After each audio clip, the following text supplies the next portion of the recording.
So again, with sciatica, we want to get some movement in the pelvis, make space. So whether it's from the baby sitting on the sciatic nerve or just moving the uterus around a little bit and making some space. So we can do those figure of 8 moves in the standing position. So again, it's another birth move as well, standing, and it's also a really good sciatica move or any hip pain move. So we're going to try those figures of 8 in this position. So you're going to roll one hip round one way and moving the other hip around in the other direction. And again, if you would like to continue with your ocean breath, notice how that changes the way you move.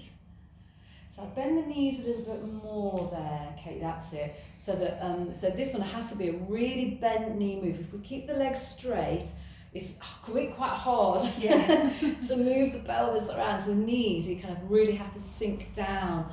Think hula hoop. Surfboarding. So yeah, I don't know, I've never been on a surfboard. But yeah, it is like that. You've got to. I was thinking that. So I think it's like salsa, yeah. Well, I was thinking belly dancing. Yes. But hula hooping. Yes. You can't hula hoop with straight legs. You have to. It's all all comes from the hips. So then go the other way. So rotate the pelvis, and that's difficult. Figure of 8 move. What, harder in the body or harder in the brain? Brain probably. I didn't struggle earlier to change direction. On all fours? Yeah. Oh. Standing is a bit weird, yeah. There is a dip because when we're on all fours, the move, it's interesting because here we have to make the movement come from the feet and the knees. Yeah. Whereas when we're on all fours, the feet and the knees are static, so you're moving the pelvis in and of itself. So maybe that's okay, and then you can come to standing, come to stillness. So coming into, so we did these kind of warrior poses before. They're really good. We did it for restless legs because a few of you are having fizzy restless legs, but it's the same thing for the sciatica, because when we're changing the position of the hips, coming into these different poses, it's kind of moving the baby or the uterus around to one side. So I know I've shifted quite a few sciaticas using these moves. So taking the feet as wide apart as you are comfortable with. Now bearing in mind with SPD, you might want a shorter stride. So only take the feet as wide apart as you feel comfortable. Now bear in mind, if you've got your socks on, if you start to slide, you could end up in the splits. Now if you can do the splits, that's fine. If you can't do the splits, that's a different story. So we're going to turn out the left leg. So if you want to just roll the left leg out, so that it's the toes are pointing to the short edge of your mat, and then I turn my right heel out and bring the toes in a little bit, and that allows me then to kind of have my hips in a nice position where I'm not damaging that knee. So you want to make sure that left knee, if it's kind of collapsing in, it's not good for the ligament. So making sure that in the straight leg position, the pelvis is neutral, and the ribs are lifting. So again, we're still making space, but the shoulders are relaxing. So it's a two-way thing. So we don't want the shoulders up here. We want the ribs up, shoulders down. And then just bend the left knee, just sink down, but keep some weight back in this foot. So again, sometimes when we bend that knee, we take everything over and then that knee gets a strain. So even though we're bending the right knee, just think I'm going to keep weight back in that right foot. Okay, so take the arms out to the sides, push the feet into the ground, breathe in. Breathe out, drop the elbow down onto the thigh. Take the arm over the head. And then breathe in, sweep that arm all the way around, come back up. Now straighten the front leg. And now breathe out and come over into straight leg variation, a triangle pose. So still going the same way. And then bend the front knee, push into the foot to rise up. And then we're going to go backwards. So now I'm going to come to the other side. And then come up. And then over, exhale. Inhale, push into the foot to come up, straighten the front leg. Exhale, come over again, so left hand, left leg. And then bend the front knee, push to come up. And then exhale. And come back. And then come up, lower the arms. Turn the feet back to the center. And then turn out the right leg. Make sure the toes are pointing towards the short edge of your mat. And then left heel pushes out and the left toes come in towards each other. So pelvis is nice and neutral. And then you're going to bend the right knee, but again, keeping the weight moving towards the left. So you should get a nice stretch in the front of the left thigh as well. So taking the arms out to the sides, making sure that your left leg is really strong, it's active, and it's really connected to the floor. There's weight going down through that left leg, particularly when you do this. When you come over, make sure you're not bringing all of your weight over.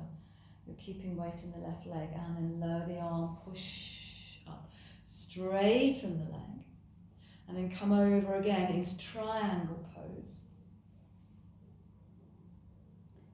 And then bend the front knee and come up, push into the right foot to rise up.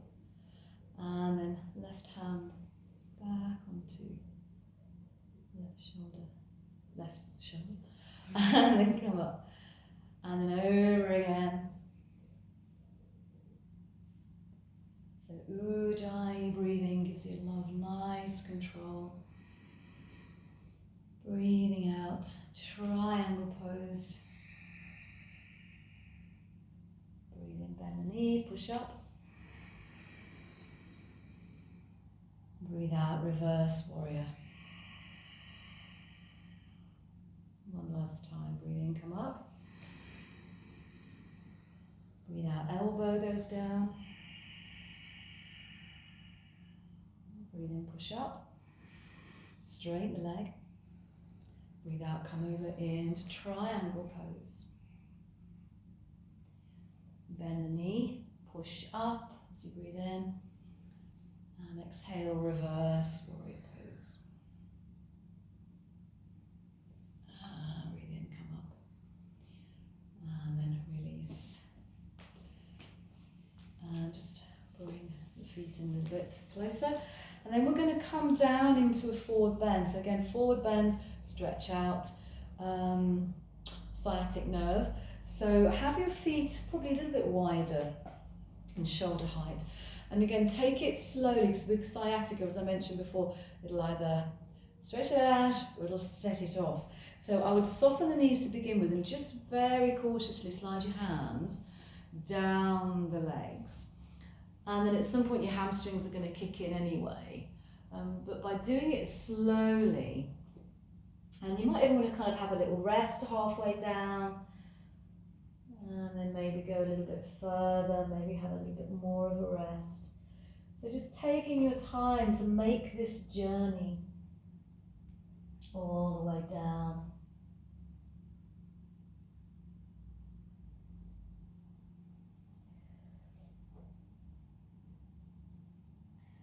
And you may be able to get the hands onto the ground, or you might just want to hold your shins, hold your ankles. So when you feel that you have reached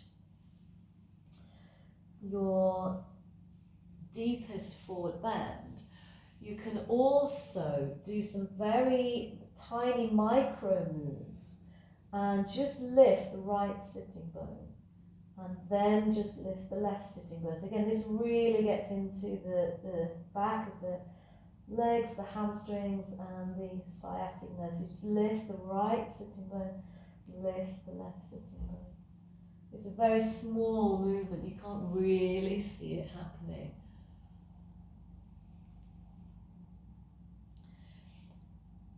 Okay, so from here, we'll come down to the ground, but what we're going to do is just kind of swivel on your feet to the front of your mat, and then just drop the back knee down and the front knee down. Okay? Yeah. How was that? I found it hard to go down, and I could feel it like there. I started to pull. Yeah, so I stopped, but it feels like better now, if that makes sense. Yeah, sometimes the stretching really helps it, because if it's because of all the the sitting, the job all day, Yeah. and the weight of your baby on that nerve, then when you just start to stand up, stretch it, move it, Yeah. it's gonna, it's gonna just kind of decompress. So I would just work with a couple of these things every day, Yeah. and just work gently on those hamstrings. It doesn't have to be anything too strong. Yeah. Just very gently sort of lengthening them. Yeah. Yeah. Thank Just you. that curling down one's quite nice, and then the one that we did on the floor with the legs out wide. Yeah. And the other figures of eights, yeah. So all of those would be good. So I think anything that you're struggling with needs to be done regularly, rather than just once a week, or not even once a week. 'Cause if next week if somebody wants feet or ankles, or then we're going to do feet and ankles. Yeah. So just do them. Perfect. Julie, can I ask that the figure of 8 and the movement, is that good for SPD as well? No, No. Okay. it's not an SPD move. Yeah. Did it feel? It felt Nice. alright. That's what I was just wondering, because I get like hip pain, but I don't know if it's SPD that's the hip pain or if it's just hip pain. But it felt alright.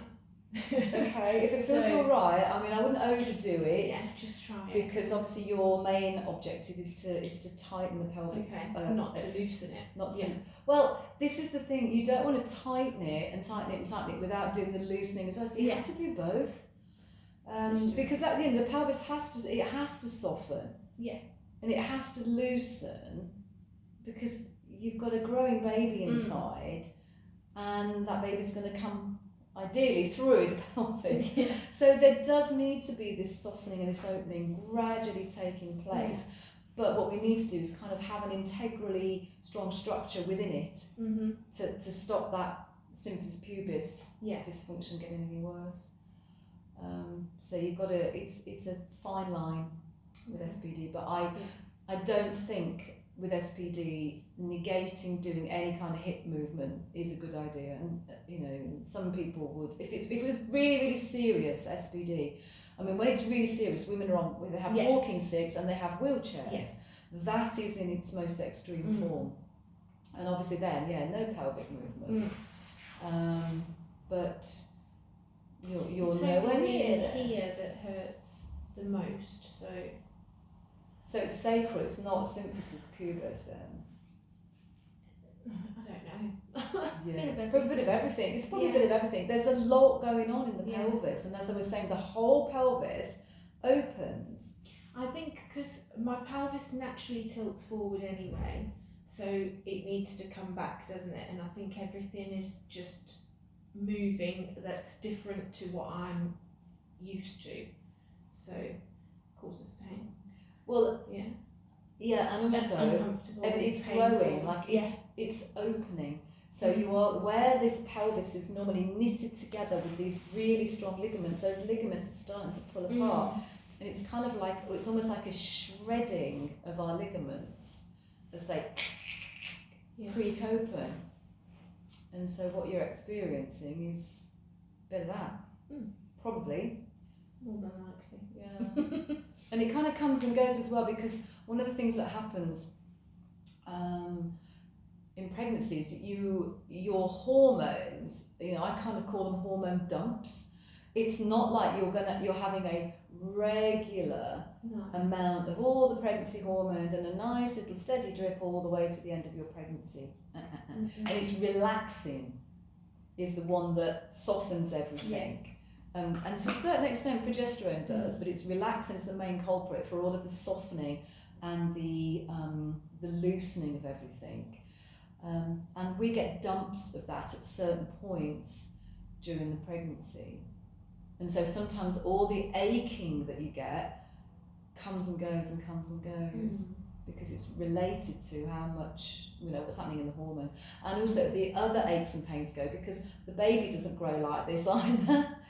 Babies do not grow in a linear fashion. Once your baby's here, you'll notice that they'll not putting any weight on, not putting any weight on, putting weight on, not putting any. And this is how they grow, and they grow like that in the womb as well as outside.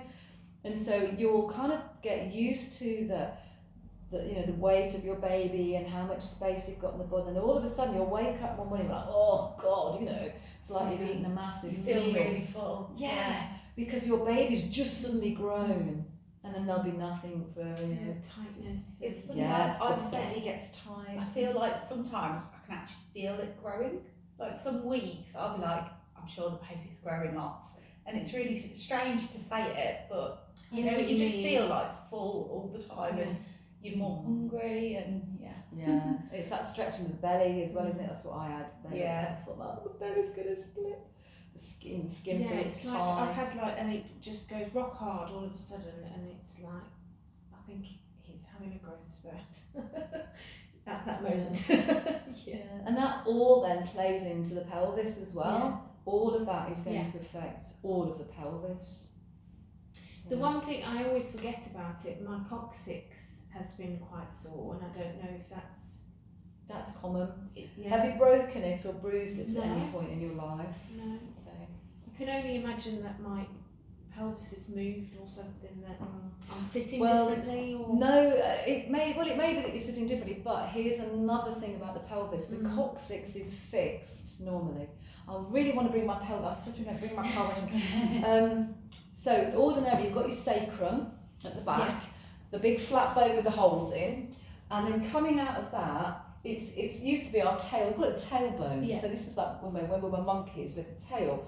And so these are your last 3 or 4 vertebrae, and they go right under your bum, right down to your bum hole. And ordinarily these little thin the tailbones are fixed to the base of your sacrum, and they're fused together until you're pregnant. and that's what hurts. Yeah, and it's all to do with labour, and it's really interesting. This is what I get so fascinated with, the whole physicality of the human body, because, and again, this is where I want to bring my pelvis in. And, if you come to the birth workshops, this is what I show you. But the tailbone has to move out of the way because when you look into the pelvis, the tailbone sticks right up, and it's the biggest impediment, it's the biggest obstacle to coming through the pelvis. And so what happens during pregnancy is that where it's fixed, it starts to hinge. So that what the tailbone can then do, the baby will basically push it with its nose as it comes through. That's the tailbone, the baby will push it and it will move. So that there's more space, and isn't it clever? Yeah. But the outcome of that is a tailbone that has never defixated is going to ache because it's kind of apart again. So tailbone pain not uncommon. My partner he just laughs at me. I'm like, my bottom hurts. And it's worse with women who've broken their coccyx, which is again it's quite common. People fall off horses, fall downstairs, have a bad fall on the ice. It's quite common. Yeah, well, you might have just had a really bad fall. It maybe nothing to do with that. It may be just that at the moment you've had a big dump of relaxing, and now the tailbone's gone. It's my turn, and it's defixating. Getting ready. Yeah. Not far, so. So that's what all these aches and pains are. It's just your body opening. I always think of it like a creaky door, because it's never been. These things have never. It's not happened before. Never happened before. It is like a creaky door. So instead of it being a noise, it's just a sensation. Second pregnancy, any easier.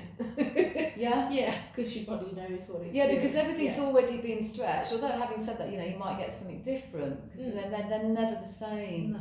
This is what I've only had one, so I can only tell you what one felt like. Yeah.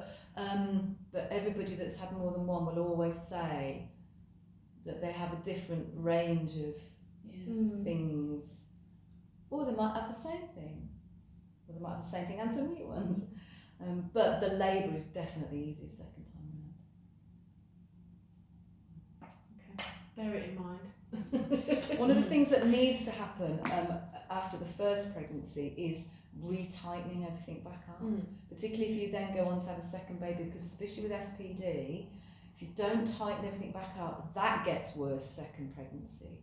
So that's when I worked with a woman who was, it was her fourth pregnancy, and she'd had SPD every time and she'd never done anything about it. Well, because they didn't, they didn't know much about it back in the day. So this was about 20 odd years ago, and she was in a wheelchair because 4 pregnancies later, without having done any toning or re-strengthening of her pelvic floor, her pelvic girdle muscles, there was nothing supporting that poor pelvis and that poor woman. So yeah, so what I would say is postnatally it's very important. And I don't mean go to the gym and do sit-ups, that's the worst thing to do, because then you get diastasis rectus. But going to an appropriate postnatal class where you just work on retoning pelvic girdle muscles, so it's all ready to go for another round in a few years' time. Okay, right, so I will lie down for the next 10 minutes and I will do a little relaxation.